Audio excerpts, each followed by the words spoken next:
Você acha que São Paulo foi sempre assim? Uma capital grande, bonita e com o maior PIB do Brasil? Não. Essa história ainda tem muito a esconder. Meu nome é Miguel e você está no canal História Hoje. Hoje nós vamos ver a história de São Paulo.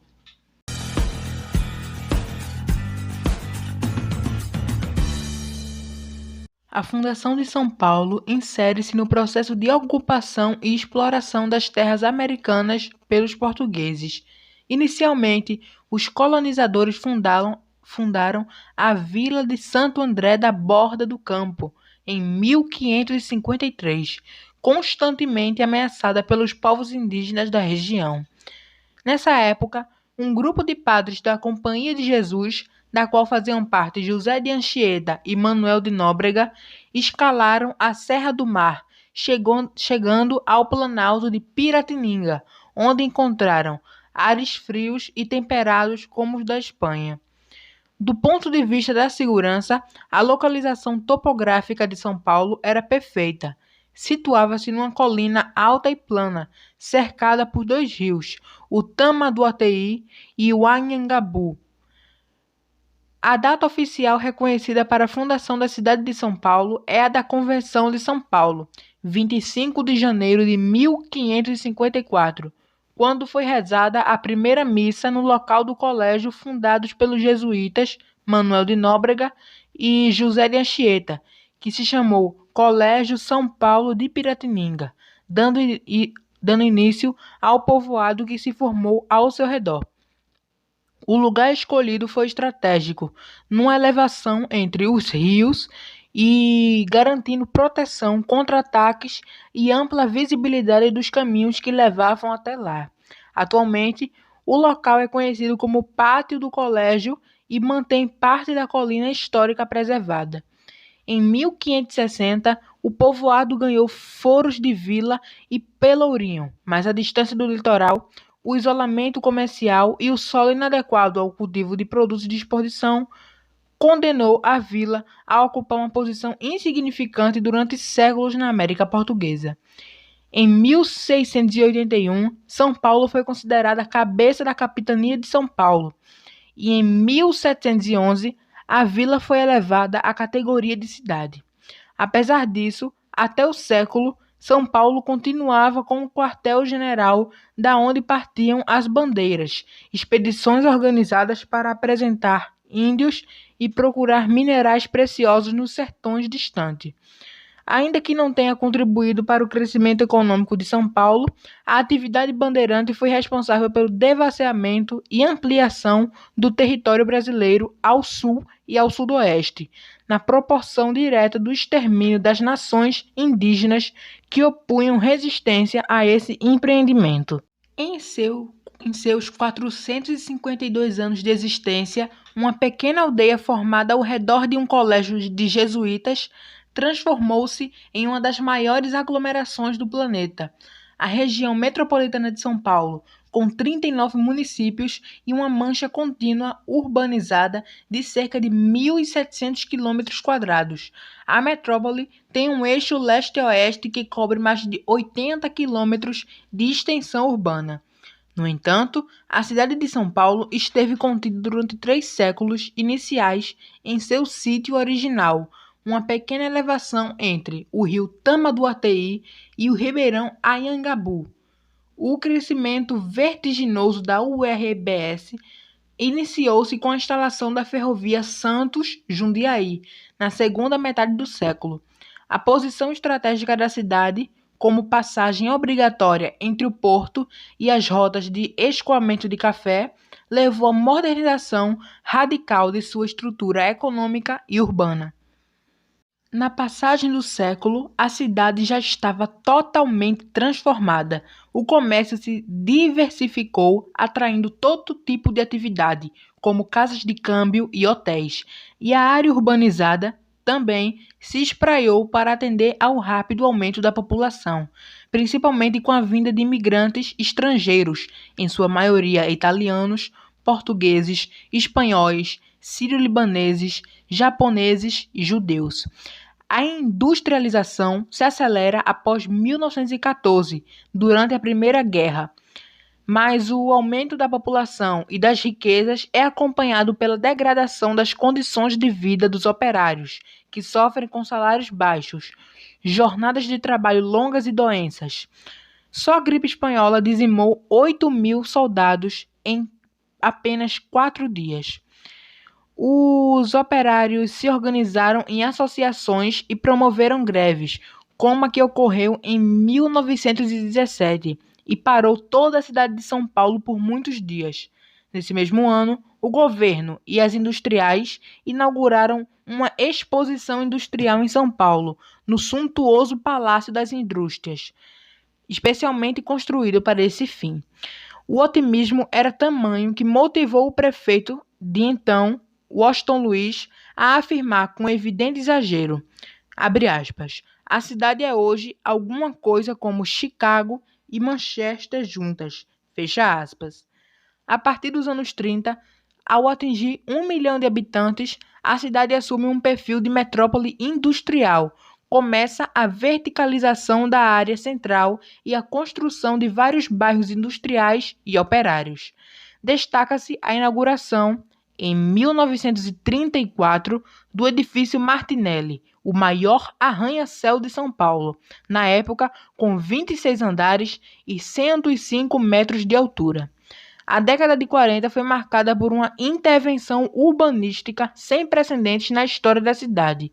O prefeito Prestes Maia colocou em prática o seu plano de avenidas, com amplos investimentos no sistema viário.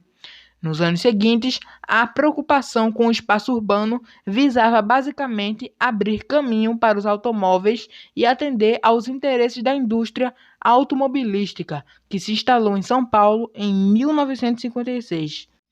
Nas décadas seguintes, a vinda de população imigrante e migrante para São Paulo acabou gerando a construção de bairros irregulares nos espaços vazios do sítio urbano.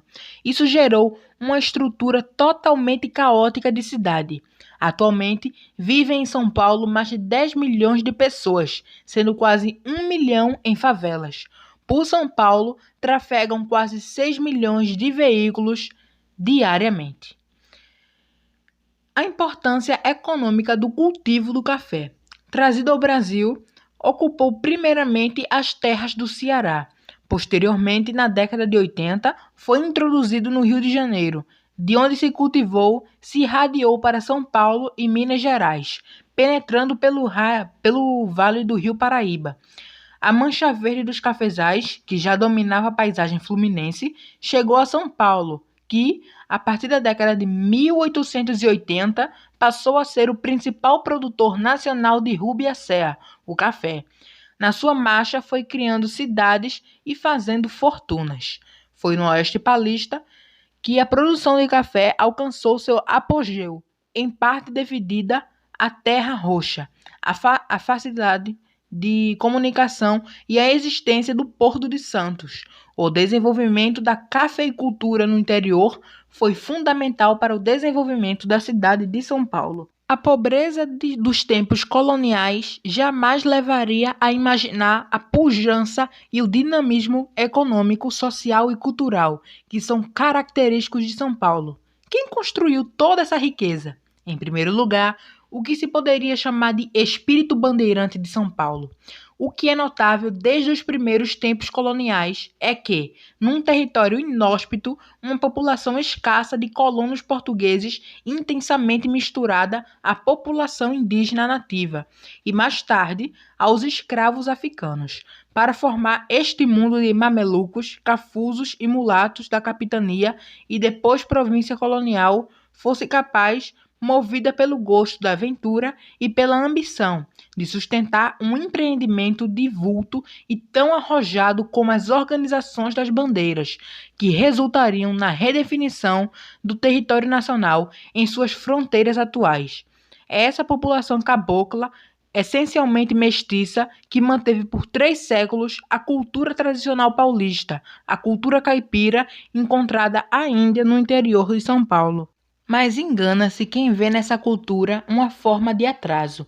Feita de lealdade mesclada a uma sossegada e manhosa astúcia, esta é sempre uma cultura de homens e mulheres que sempre souberam tirar proveito das circunstâncias como instrumento de sua própria sobrevivência, nas condições de penúria proverbial que sempre foram, até o século, as províncias paulistas. É sobre essa cultura tradicional que vem se enxertar, na segunda metade do século, a imigração, que se imprimiria à vida de São Paulo seu dinamismo insuperável. Numa prudente política migratória, os monarcas brasileiros trataram de atrair novos imigrantes, oferecendo lotes de terra para que se estabelecessem como pequenos proprietários agrícolas. Depois, com a abolição da escravatura, feita pela Princesa Isabel em 1888, a opção foi a imigração em massa para substituir o trabalho escravo.